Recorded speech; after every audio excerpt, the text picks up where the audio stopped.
Dan, welcome to episode 39 of the Making It podcast. One more off 40. Can you believe it's been 39 weeks, Dan? We are approaching the last 3 months of the year, and I actually can't believe it. I was just speaking to Declan, the guy I'm with here at the moment, and I said to him when we were walking down the path, I just stopped him and I went, Dec, have you realised something? He goes, what? I said, it's October, soon.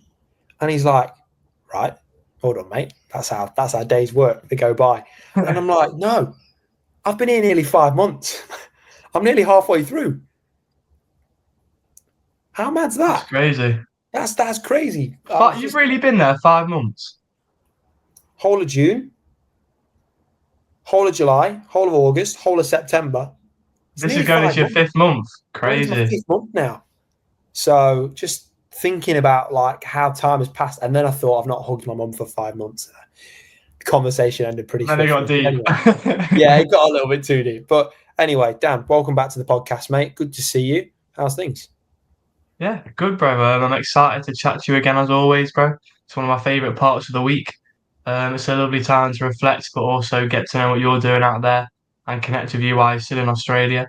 But 4 months, man, that's crazy. But I know I've had a good week. Got a few things to talk about with the uni life. It's been good getting back into it. Did the Robin Hood half marathon on Sunday as well, so I'll speak about that. You know what? I'll speak about that now. So Right now, yeah. On Sunday, did the Robin Hood half marathon. We raised funds in memory of Owen Jenkins for the Owen Open Water Charity.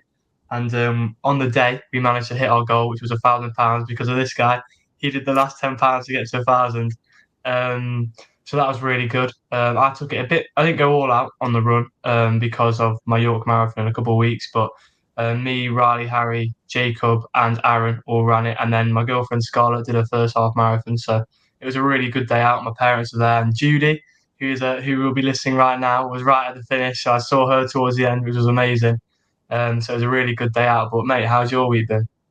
No, mate, I just want to say congratulations, because I know how much work and effort you put into your marathons and stuff, but also, of course, a kind of byproduct of that is the charity work you do, man. So congratulations, because it's incredible, and we both know firsthand what the Open Water Education Network, or OWEN, does for people around the area, and obviously, really, it should be kind of a global thing, for water safety. So, yeah, a big shout out to Nicola. Keep up all the great work, and we love you so much. And yeah, well done to you, Dan, and all the boys, and obviously Scarlett as well, for doing your run. It's amazing. It's a great achievement, and it's something that I think more people need to tap into, don't they? And by that, run out in Australia. Yeah, I know.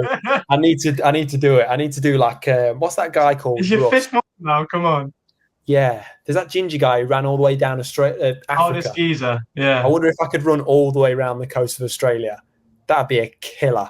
I could not do it. Maybe one day we'll think about it. But no, all good. Good week. I've had my first technically day and a half. We had a little bit of a delay yesterday, but my first 2 days at Spark in Sydney, which is a football academy based at Macquarie University. So it's been a really good start. Bit very difficult, I would say. Like I said to you, I was very open and honest with you, Dan, about how challenging it was today, and some of the doubts that I had about myself, and thinking about, am I ready for this? Am I good enough for this? And now I've kind of spoke to you about it. I'm like, fuck yeah, I'm ready. Like, I feel good now, now that I've been open and honest about it. But before I kind of get onto that,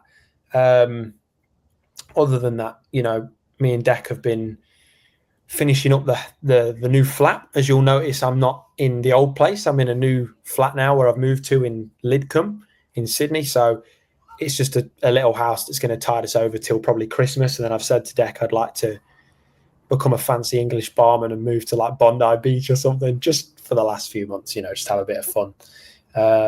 But yeah, things are going well. Funny story for you, actually. I walked in the house. Me and Dec had been out shopping at Uniqlo, just looking around and stuff. We didn't actually buy anything really, but we went and had a look round, went into town, got a coffee, whatever, after football, some food. And I came home, put all my stuff down, and I went to go and check on the washing, but I could just hear something tapping on the cupboards in the kitchen. And I'm like, we've got another flatmate. I'm guessing he's just cooking. So I left it for a minute. I went back in and something's still tapping and hitting at the window. And I'm like, what's that? I open the door, mate, and there's just a pigeon sat on the floor. And the next thing you know, he's flying around the room, and I'm going, what the hell's going on? And this pigeon's just flying about everywhere. I can promise you, I'm not living in squalid conditions. It did get out, yeah. And there was a cockroach yesterday morning when Dan called me as well.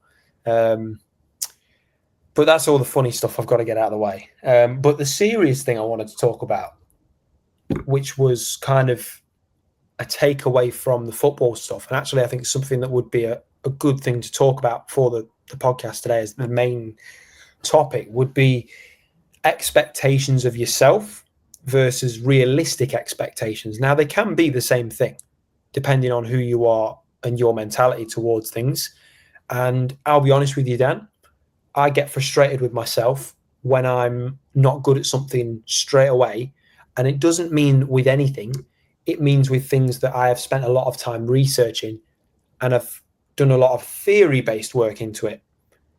And, you know, like I say, with football, with the coaching, obviously the levels that I've moved up in the last year have been astronomical. So I'm proud of myself in that respect. But I still sometimes feel a bit like, whoa, you know, I'm annoyed because I want to be good straight away. Like I want to just jump in and I want it to be seamless. So how would you say that you deal with that kind of need to, or maybe the feeling that you need to be good at something straight away? Is there situations where you find yourself doubting yourself? And I'm sure you'll maybe agree with the football coaching one as well, because we speak about it regularly. And do you think that maybe that feeling, there's a little bit of ego in that because you want to kind of look good for other people? I think these days I'm very good with being aware that I'm not going to be good at something from the get-go. And I think that's just something I've learned growing up. I think definitely when I was younger, I had unrealistic expectations of myself and I expected myself to be really good straight away. And there was a lot of frustration as a kid. But I think through that experience, I've realized now, and I think it's more, I don't think there's any particular techniques or anything, but it's more just having an awareness. Like if you're starting something new, like you're a beginner, you're not going to be there straight away. But I think it's all about that perception, and it's all about there's actually a lot of excitement of being a beginner, starting something new. We crave that feeling. You know, we always want something new, but when you're actually starting something new, which you want to like have a long-term progression with, it's exciting because you know the potential. So for me, I think I just have an awareness these days that I know I'm not going to be great at something straight away. So it's just taking it step by step. But even with my coaching now, like I still feel like I'm very fresh. I still feel like even though I did a year last year with the uni, I've done a bit with Beeson over summer. I still feel like there's a hell of a lot to learn, and I know there is.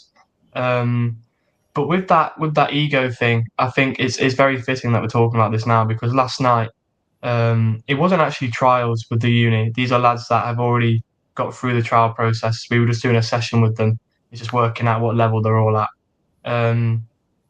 But me and Derek were doing a session, which we've done before with some of the lads who are already at the uni. And obviously there's times where I'm speaking because he's put me in more and more and he's let me lead certain things more and more. And a few of the lads who were already at the uni were there helping out, like some of the committee. And just because they were there, because their presence was there, it made me question myself. Like, are these boys thinking, how the hell's Dan there? Like, how's he coaching this lot? Like, it made me think, am I good enough to be here? Like, what am I saying? What I'm saying, is it just waffle? Like, am I doing the right thing? And I think at the end of the day, I think for me, I find it a bit hard at times, and it's a battle that I'm working on because I'm the same age as the people at the uni. So it's like, in my head, I'm thinking, surely these guys had every chance to have the same opportunity I do. So why am I here? And do they think that? Like, how's Dan there? But at the end of the day, like that's not the case because the whole time I've been there, and I shout out the lads, they've always had so much respect for me. No one's ever turned around to me and said, "Why are you here?" They've always actually been helpful. They've always wanted to help. with the lads yesterday. They were helping out. They were actually like telling me when they saw a good player to like take on board because we were looking to see who was like at certain levels and stuff. So I know there's a respect there, and I can feel that. Even when me and Derek were doing interviews and we were with some of the ones, like these lads were fine with me being there. Like I'm not an imposter, but you just have those common insecurities of thinking, am I good enough? So I think, look, the people at the uni have backed me. I backed myself. It's just about doing that more and more, and the more I gain experience, the better I'll be. So I think it's one of those things where like I'm still working on it. I don't have a solution right now, but I just think when I notice that feeling creep in of like, should I be here? Am I good enough? I just want to I want to jump into that. Like yesterday when I was getting that feeling, I was like, well, go and speak to the lads that are on the pitch right now when Derek's talking. Say something and show why you're good enough. You feel even when I'm talking now to a group of lads at the uni who are training, I still am very nervous, very scared. Am I saying the right thing? Am I just waffling? But the more I jump in, I just know the more I jump into that feeling, the more I'll grow. And that's that thing of knowing that look, what I'm saying may not be perfect. I've not got unrealistic expectations of myself, but I'm excited to see where that goes. So I think for me, Jamie, bro, it's just keeping that awareness that I should be here, but noticing when those feelings come in, like not avoiding them, but jumping right into them and just showing why I'm there. But it's something I'm still working on. But when you were coaching recently, what sort of feelings were creeping up for you, and how did you deal with them, or how do you think you're going to go ahead forwards with them? Well, one of them that I actually said to Cam, the guy who runs it, I said, look, there's one thing that I get that I struggle with in coaching, and I go into this panic mode sometimes. It's not often, but sometimes when I intend for a drill to go well, I've planned for it, and I have planned for it. You know, I don't think that me struggling was because I haven't worked hard and given my all to it, which is what gets me. Because I know that if I haven't prepared, I'm like, I beat myself up about it, and I'm like, this is my fault. Whereas when you've really worked hard to understand and integrate something into your knowledge, and it still doesn't go right, I kind of get a bit like flustered, and I kind of panic. You know, and I said to Cam, I was like, look, I'm going to be honest, I just need you to help me run this drill. And he said, right, well, first of all, let's think about what we need. We need the environment to be clear and easy to understand. So there was still cones lying about from the last session because I'm panicking about the next thing. I've left the last thing still there. And he's like, the kids at this age, give them a task while you're thinking. Tell them to go and pick up the old cones and put them away. Whoever does it quickest, they get a prize later down the line. They might be the captain of the team. They might get to pick a whatever. You know what I mean? Give them a task and use that to your advantage. So the psychology of younger kids compared to the 14s or the 13s or the 18s that I was coaching at Gold Coast, the 18s much less, but the 14s and 13s especially is very different because they have that resistant mindset, but to an extent they have a lot of respect, so they will do these things. But one thing that really helped me was actually Cam was recording me, coach. Cam was recording me. And he was recording the things I'm saying, the body language, the position of where I was. How was he recording you? Was it just there with a camera, or did you have like a big camera set? So he just had his phone. And I think they do have VOs, but that's more for like the end of the day stuff. Like Cam sees things at a very analytical level, which is what I like. Because when I'm doing analysis of our games, or I was on Gold Coast using the VOs, I'm picking apart all the small things we can do. And some kids go, get a load of this guy. He's an idiot. Like he's having, no. But like get a load of this guy because, he's picking apart one run that I made down the left wing that I didn't get right. Whereas other kids will go, why is he saying that? Because it's a trend. It's about the trend. And Cam pulled up this video, and you need to stop laughing, bro. Get a load of this guy, by the way, is a little inside joke between me and Dan. So it's just going to freak him out. It's going to freak him out. I know it is. We'll tell the story one day. But we have. Well, we have told the story actually, yeah. Yeah. But when he pulled up the video and he was like, pause. This here. Try and be in the middle of the pitch so that you're addressing everyone.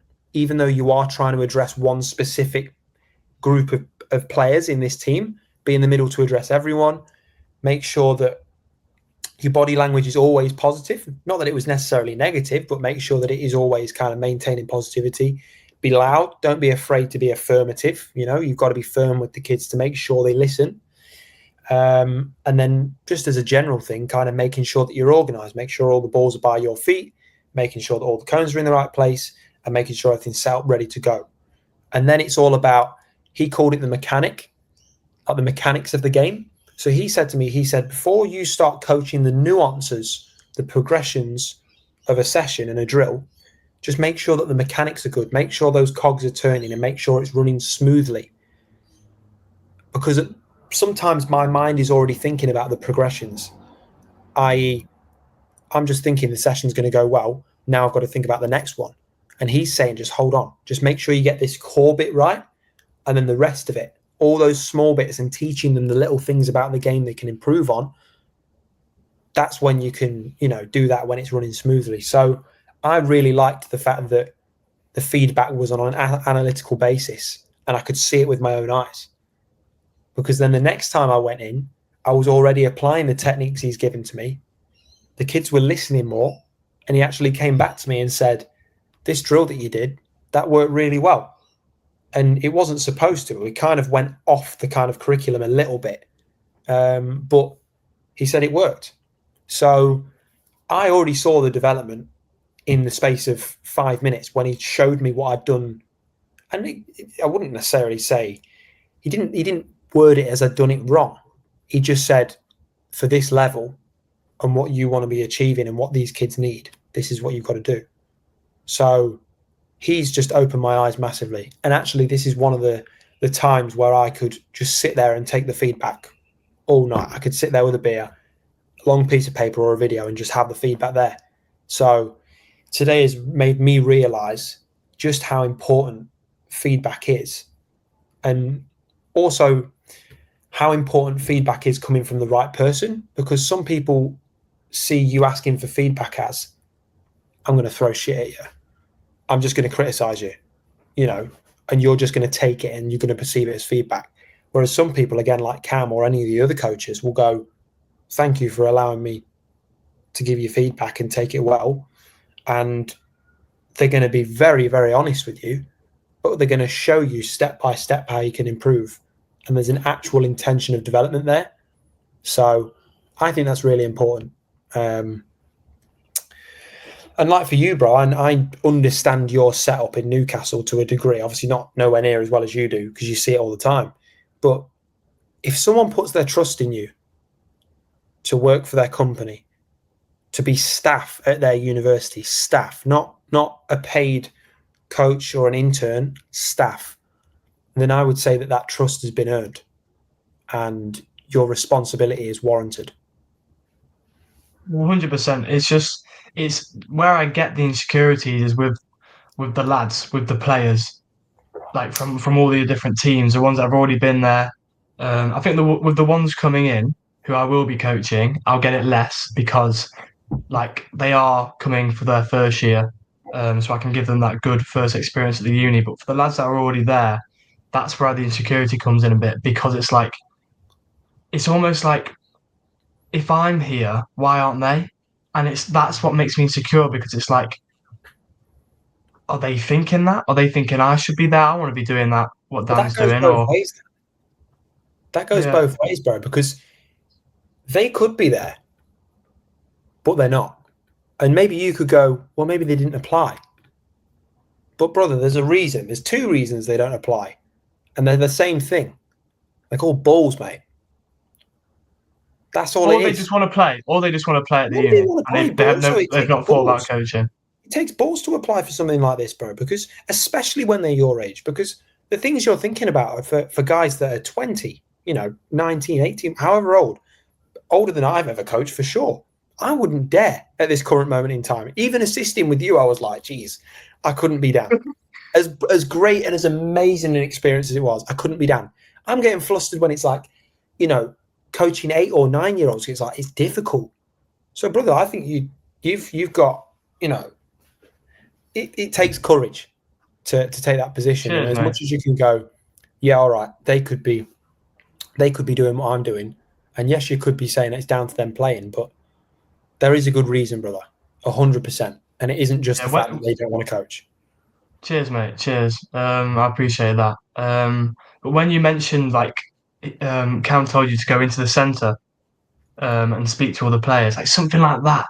Like I felt like it's like that is what you need to be doing, like fully immersing yourself in it, making yourself known. What you're saying is getting across to everyone.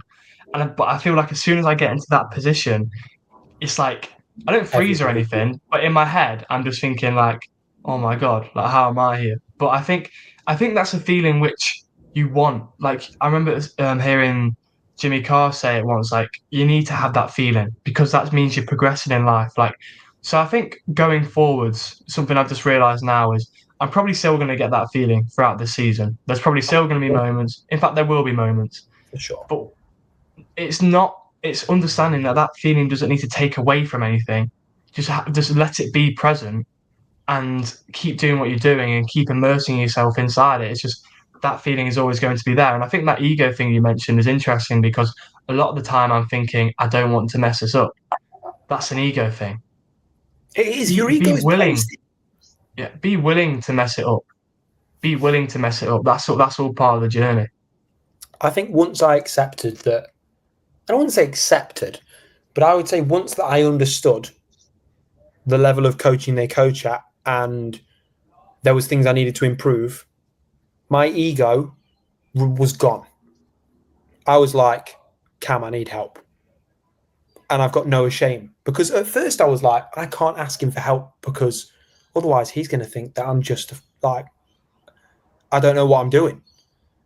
But I know for a fact that, and it will take longer than this training camp. You know, it's a good introduction for a coach, but I know it's going to take me a few sessions with the academy. It's going to take me weeks, months to get better. The likelihood is I'll be coming back to the UK whenever I'm coming back, and I'm going, I'm still years away. But it's like that Matthew McConaughey thing.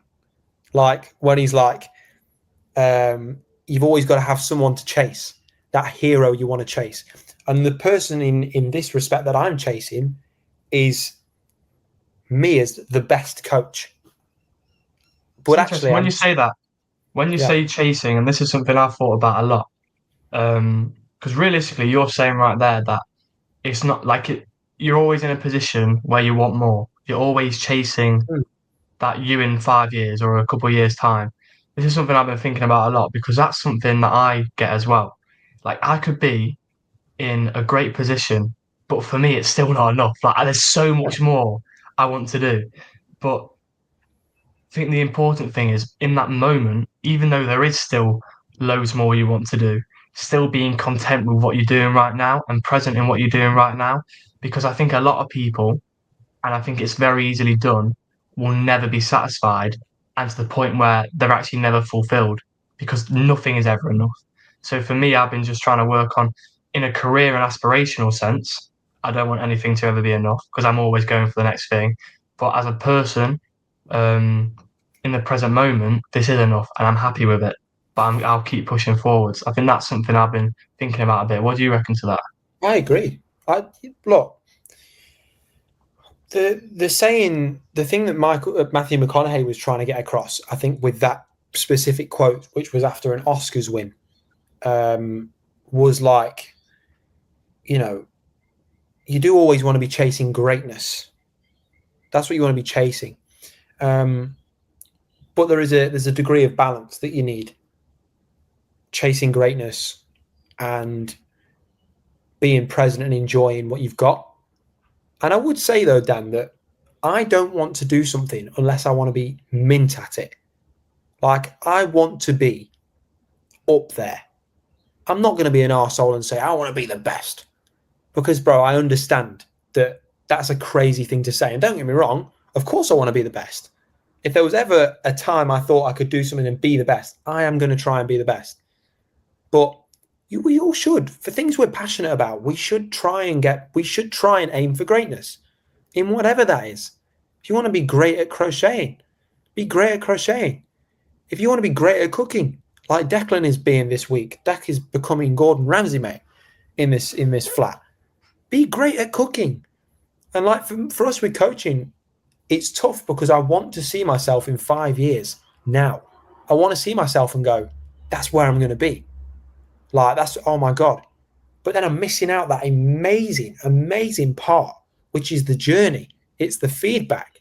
It's those chats with Craig and Cam, those little 5 minutes where they're deconstructing things that you could do better. And they're literally, it's like building Iron Man. They're literally just putting the armor plates on for you with experience and with knowledge. They're just passing it over. And we should not forget how important that is. And this is why we always say, Dan, it's the people that make you. And it's little things like this, harboring someone's knowledge and their enthusiasm and passion and energy for something. That is so, it irradiates. And we should take that. With those people as well, 100%, 100%. But I just want to express my gratitude for people like that, because the people like that who want to progress other people, like yesterday with Derek, like he could easily just have done the whole thing and not even tried to get me included. But he's like, Dan, you lead the next one. You're going to say something now. As soon as I stop talking, you say something. You can even say it before me if you want. Like, that's just, I'll always be grateful for that. Like, the fact he's given me that opportunity and he wants me to do it, like, those people that want to see you progress as well, like, I'm very grateful for those people. And you know, Derek is, obviously people on here won't know Derek, but like Derek is someone that even in a short space of time meeting him, and from you speaking about him, he is just like, yeah, he's great because he's got that balance of like chucking you in the deep end a little bit and kind of just being your teacher, you know. And I kind of want to speak about something on a more personal basis because, you know, this is what the podcast is all about, right? Well, this week I had a bit of a low moment on, I can't remember the day now. May have been Friday, I think. Friday or Saturday. And I remember speaking to you, Dan, and I just wasn't really feeling it. And then I watched this podcast with Steve, what's his name? Diary of a CEO. Stephen Bartlett and Matthew McConaughey. For anyone that knows, Matthew McConaughey, Anthony Bourdain, these guys are like gods to me, for sure. And Matthew McConaughey, I think, is one of the wisest, fairest minds, and someone that a lot of young men especially should look up to when it comes to being a father and a person. And I was listening to the podcast and he spoke about, I didn't know this, but he had an experience in Australia. And he was like, when things were getting tough, that's when I was like, oh yeah, I love this. This is the good bit. And I thought, I'm stressing about my situation, you know, trying to find a job, things going a little bit, you know, money running out, things getting tough. And I said in the last podcast, can't wait, money's running out. And I'm like, you know, it's actually is, you know, and that reality really hit me. And I am still excited for the fact that this is the challenge now. But I thought to myself, how can I improve on that tough moment when, you know, I need to kind of say how I feel and solve my problem, which is worrying about the money, worrying about this challenge that I'm on. And him just saying that about his experience in Australia was like, wow, I'm relating to this guy. Like, I like what he says usually, but I can't relate to it. Now I can. So I sat there and I wrote down how I feel. And, you know, I wrote down my plan for how I'm going to improve. And it involves running. It involves putting the phone down more. It involves listening to more music. It involves me giving more time to things and people that I am passionate about. I wrote down things I want to improve on as a person, and communication's a big one, you know, especially again in coaching, but in general, I want to improve on, you know, what I'm like in a conversation. And then I wrote down a list of quotes that I think applied to me for that time. And you know what? Since doing that, I've not felt that low. I've felt great. I've wrote down exactly how I feel. And every day on my desk, I read those notes and I see how I feel. And I felt that day and I go, thank God I did that, because I feel so much better today, you know. And And this mindset that I have now, Dan, is a lot to do with you, because you've always encouraged me to do these things. Behind me is a calendar where I write down my to-do list. I've not done my weekly to-do list for ages. And would you believe it's been the time that I've struggled the most with in my life? And Dan, you got me to do that. So just wanted to kind of share that, how important it is, especially if you're thinking about things. I think Judy mentioned it in a podcast about writing things down, good things down. I think it was Judy that said that. I can't fully remember, but I'm sure she would have said something along those lines. It's interesting because yesterday, when I was feeling insecure about the coaching, I wrote a couple of things down. So I'll just read out what I wrote. Noticing I'm still battling with insecurities when coaching. Am I good enough? Should I even be here? Yes, yes, yes. Working on backing myself more as I'm respectful, dedicated, and focused. I deserve to be there. I'll continue to be the best coach I can be. Don't hide, but thrive. Do what feels right as you're good enough. So keep making the most of the opportunity. You got this, champ. Back yourself. But I think doing stuff like this and like writing your thoughts down, like you have and like I have there, it's so important just to get it out onto a piece of paper, reflect on it, and ask yourself that question: what am I going to do now?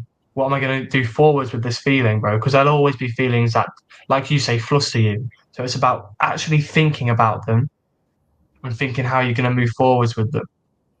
Absolutely. Well, look, I think it's important that if there is something you are passionate about and you've been trusted to do, give it everything, be open, be a little bit vulnerable at times, take feedback well. It's not an insult, or it shouldn't be an insult, and just enjoy it, man. Sorry, I don't want to go Rio Ferdinand on you, but just enjoy it, man. Like this is all it's about. Like this experience that I'm on now too shall end.